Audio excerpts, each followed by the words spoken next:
Hello and welcome to Louise Singleton Creations. In today's video I'll be using coloured pencil crayons along with fast cure resin from Let's Resin in a square mould to make a pencil box. I think it's such great fun to explore different ways of using silicone moulds, and these silicone moulds from Let's Resin are just perfect for this job. So if you're interested to see how this turns out, stay tuned and enjoy the video.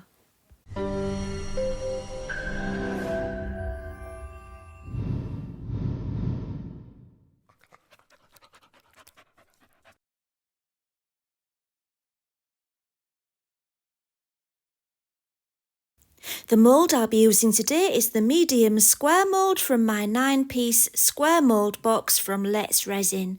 You may have seen me use it previously in other videos. I made a lovely box with leaves and an owl on, and I also made a letter rack with this set of moulds. And so as you can see, if you really use your imagination, there's no end to the things you can make with these simple square and rectangular moulds. And that brings us back to today's idea. As you already know, I'm going to be making a pencil box made with pencils. So I have all my pencils there. I have some double-sided tape, some fast cure resin from Let's Resin, some patterned paper which will be visible on the inside of the box and which will also hold all the pencils together, and the square mould that I've already shown you. The first job was to add lots of double-sided tape to the back of my patterned paper. The piece I have here was longer than I needed it to be, and I knew it was longer, so I didn't go all the way to the end, but just made sure I had enough tape on there. The width of the paper is just enough to cover the inside of the box without going into the area which will be covered in resin. I didn't want the paper to be in the resin, so that's why it's not as tall as the pencils.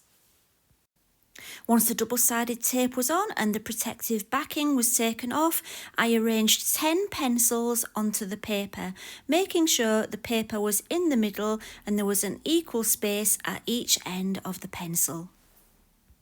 I put my T-square on the table as a guide to make sure my pencils were nice and level and they didn't go, diagonally. I wanted them nice and straight so I didn't end up with a wonky box. So what you're seeing now is my second attempt at this part of the video. The first time I decided to put all the pencils on there and just fold the paper and put it into the mould, but it didn't work. It really didn't work like that. So this time what I'm doing is doing the 3 sides separately. I'm doing 2 pieces with 10 pencils on and 1 piece with 8 pencils on, and then fitting them together. Don't worry, it will make sense when you see it all put together. So once the 3 sides were made, it was time to make sure they would fit in the mould, and also to put some masking tape around the edge to hold them all together. But I have missed out something that was very important, which I didn't think about till afterwards, and I was so cross with myself. I've watched so many videos where people have used wood in resin and they haven't sealed the wood.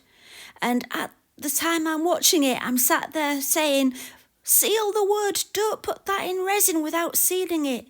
And then what did I go and do? I went and did exactly the same thing, completely forgot to seal the raw wood at the ends of the pencils, especially the pointed ends. That's where I got the most bubbles. So if you're going to have a go at this, please seal the wood, the raw wood, not the painted wood, at the ends before you put them in resin. So you could use PVA glue, spray varnish or brush on varnish, Mod Podge, whatever, but you need to seal them, and I didn't. I was so annoyed with myself. We all make mistakes, don't we? It's all part of the learning process at the end of the day. Anyway, once I had those all stuck together with masking tape, I decided to add a little bit of hot melt glue just in the corners at the bottom, just to help it to keep its shape. And at this stage, I decided to add 2 more pencils at the top at an angle. Because these are those hexagonal pencils, they're not the round ones. You can, put the 2 sides of 2 pencils together at an angle, and I used hot melt glue, and I just thought it would make the top look a little bit more finished. So the thing about my videos that you might already know if you've seen my videos before is that what you see me making is usually my first attempt at making that thing. I like to come up with new ideas and just film them. And so yeah, this is my first attempt, and that's why you're seeing me modify it as I go along. So you're kind of learning with me in my videos. Right, once those 2 extra pencils were put on the top, I decided to cut a square of cardboard which would fit just right to keep it in shape, and just attach that into position with some more masking tape. And that way I knew it wouldn't lose its shape while the resin was curing. Next, it was time for the resin. I'm using fast cure resin from Let's Resin. It's a 1:1 mixing ratio by volume. I'm afraid I can't remember what measurements I did. I should have written it down, shouldn't I? But I didn't, sorry. But you can fill it with water and measure how much water you've put in there, and then just dry it. Then you know the volume that you need. So it was a cold day, and it's still a cold day. The weather is not warming up here in England at all. It's been such a cold spring. And yeah, I think I did warm up my 2 parts of resin in a warm water bath first, but not for long enough. As you can see, it's still quite gassy, and you do get that in cold weather. And with thicker resins like this fast cure resin, the thicker ones are always a little bit more gassy. So I'm just using my heat gun there to help it along with degassing. Also, one thing I forgot to say was that I didn't fill it quite to the top. Obviously, once those pencils go in there, they take up some of the volume of the mould, and I didn't want the mould overflowing. So I decided to just fill it just over halfway and then top it up once the pencils were in there. And unfortunately, because that little piece of cardboard is in there to brace it, you can't actually see me topping it up. But I just, tried to get the level up to the top of the mould. So 4 hours later, it felt like it was ready, and so I took the mould off. But as you might be able to tell there, the corners distorted as I took the mould off because it wasn't quite ready. I should have left it a couple more hours and it would have been fine, but I was being impatient, which is something you'll hear me say quite often because I'm impatient. But don't worry, I sorted it. In fact, a lot of it just went back by itself. And it's kind of like it's got a memory. It goes back to its original shape after you've stretched it. So it wasn't as bad as that after a little while. And at that stage, I looked out of the window and I saw that beautiful stormy sky with the rainbow in there. And I couldn't help but just film a clip of it just to try and capture it and show you. Although filming rainbows or photographing rainbows, they're never quite the same on film as they are in real life, are they? Anyway, back to the project and away from my cluttered windowsill, and for the other end it's exactly the same as the first time. All you have to do is fill the resin just like before and flip it over, and that's as simple as it is.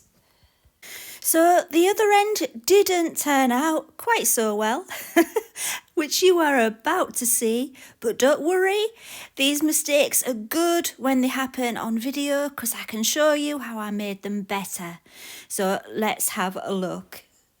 So the first thing you will probably notice when the mould comes off is the uneven top, the side where I poured from. It's really uneven. Yeah, and that is because I didn't quite put enough resin in. You're best if you go right up to the top of the mould, and I didn't quite make it to the top, and so it's very uneven, but I did manage to sort that out. And also we have the issue of the air bubbles that came from the wood, the raw wood at the ends of the pencils, which I was telling you about before. If I'd have sealed them, like I mentioned, that would have been a lot clearer. So yeah, never mind, it still looks good and we can sort out that uneven part. So I put some scrap paper on the pencils to protect them, and I just took my nail file and I just filed and filed until it was straight. Yeah, it was a little bit of work doing that, but it was worth it. And the nail file, the reason I used that is because it was quite stiff and long. Sorry, I do get the giggles sometimes, don't know why. But yeah, it was stiff and long. And then, yeah, you could get a nice straight edge, couldn't you? So, yeah. And then once I'd done that on all the sides, I filled it with some UV resin. I got some resin tape to protect the edges and form a little bit of a barrier to make it level, and just gently put in some UV resin to fill up the void, and then it was much better. So the UV resin I'm using is Let's Resin's UV resin, and it did the trick nicely.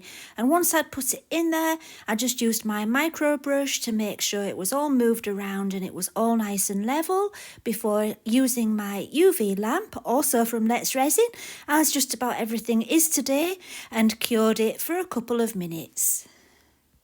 And once I'd done that on all of the 3 sides, it was a lot better. I decided to make an insert with my leftover pencils, which I cut to size. I was going to put some coffee stirring stick on both sides to hold them together, but I found that I'd made them a little bit too big and it was too much of a tight squeeze with 2 of the wooden sticks on each end. So just one held them together all right, and I just used glue gun on the other end, and then it was a nice snug fit. So that finished it off nicely, and that will stop my pens from all falling over. Once it was in, I'm not sure if I filmed it, we'll have a look. Once it was in, I did add a couple of little spots of hot melt glue in there just to make sure it stayed in position. But what you can see me doing now is faffing around with it until I got it completely straight. But looking at it from this angle, it looks like it's not central, but I'm sure it was. Anyway, it was fine. So that's it, all finished. And yeah, there was a few little errors and trials in there, but I got there. And because I made the errors, you don't have to, do you? And you can get it right. You can seal your pencils and make sure you fill the mould properly, and don't demold it too early, because I've already made those mistakes, haven't I? And yeah, it worked out great, didn't it? A pencil pot. Very funky, I think, to go on my craft room table. And now we've come to the end of another video. If you've enjoyed it, please do give it a thumbs up and subscribe if you would like to. And I will see you again for another video next week. Thank you for watching, and bye for now.